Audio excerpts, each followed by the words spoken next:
Hello friends, welcome to Shin's food court. ഞാനിന്ന് ഉണ്ടാക്കാൻ പോകുന്നത് 4 മണി ചായയുടെ കൂടെ കഴിക്കാൻ പറ്റുന്ന മധുരമുള്ളൊരു സ്നാക്കാണ് ഷുഗർഡ് ബ്രെഡ് ഫ്രൈ. ഇത് ബ്രെഡ് പൊരിച്ചത് എന്നും പറയാം. ഇനി നമുക്ക് വീഡിയോയിലോട്ട് പോയാലോ. ഞാനിവിടെ 6 ബ്രെഡ് എടുത്തിട്ടുണ്ട്. അത് ട്രയാങ്കിൾ ഷേപ്പിൽ 2 ഭാഗമാക്കി മുറിച്ച് വെച്ചിട്ടുണ്ട്.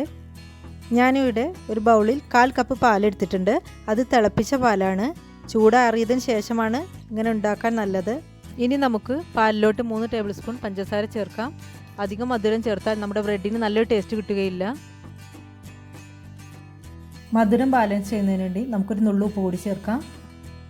ഇനി ഇതിലോട്ട് നമുക്ക് ഒരു മുട്ട പൊട്ടിച്ചൊഴിക്കാം. എല്ലാം കൂടി നമുക്ക് നന്നായി ഒന്ന് ഇളക്കി കൊടുക്കാം. നന്നായി ഇളക്കി യോജിപ്പിച്ചതിന് ശേഷം മാത്രമേ നമുക്ക് അത് ഫ്രൈ ചെയ്യാൻ വേണ്ടി ബ്രെഡ് മുക്കാനുള്ള പരുവമാവുകയുള്ളൂ. അങ്ങനെ നമ്മുടെ ചേരുവകളെല്ലാം കൂടി നന്നായി നമ്മുടെ മിക്സ് റെഡി ആയിട്ടുണ്ട്. ഇനി നമുക്ക് ഒരു ഫ്രൈങ് പാൻ അടുപ്പത്ത് വെച്ച് അതിലേക്ക് 1/4 ടീസ്പൂൺ നെയ്യ് ഒഴിക്കാം. ഇനി നമുക്ക് ഓരോ ബ്രെഡ് പീസും മിക്സിൽ ഡിപ്പ് ചെയ്ത് ഫ്രൈങ് പാനിലേക്ക് വെച്ച് കൊടുക്കാം. ഫ്ലെയിം വളരെ ലോയിലാണ് വെക്കേണ്ടത്.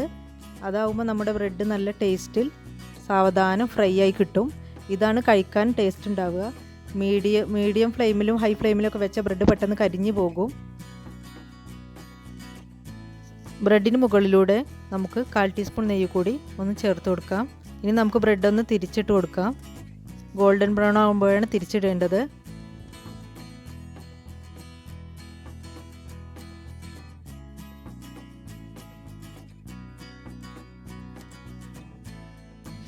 ഫ്രൈ ആയ ബ്രെഡ് പീസസ് നമുക്ക് വേറൊരു പാത്രത്തിലോട്ട് മാറ്റാം.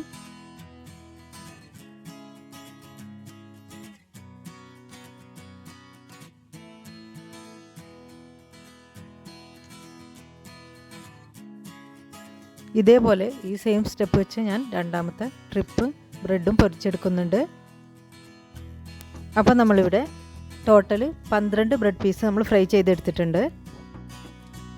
ഇത് ഞാനൊരു സെർവിങ് ട്രേയിലേക്ക് മാറ്റിയിട്ടുണ്ട്.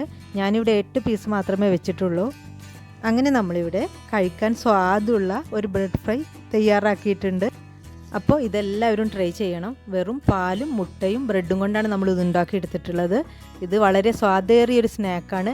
ഈ ഈവനിങ് സ്നാക്ക് വീഡിയോ നിങ്ങൾക്ക് ഇഷ്ടമായെങ്കിൽ ലൈക്ക് ചെയ്യാനും സബ്സ്ക്രൈബ് ചെയ്യാനും കമൻറ്റ് ചെയ്യാനും മറക്കരുത്. ഈ വീഡിയോ നിങ്ങളുടെ ഫ്രണ്ട്സിനും ഫാമിലിക്കും ഷെയർ ചെയ്യണം. ഇനി അടുത്ത വീഡിയോയുമായി കാണുന്നവരെ ബൈ.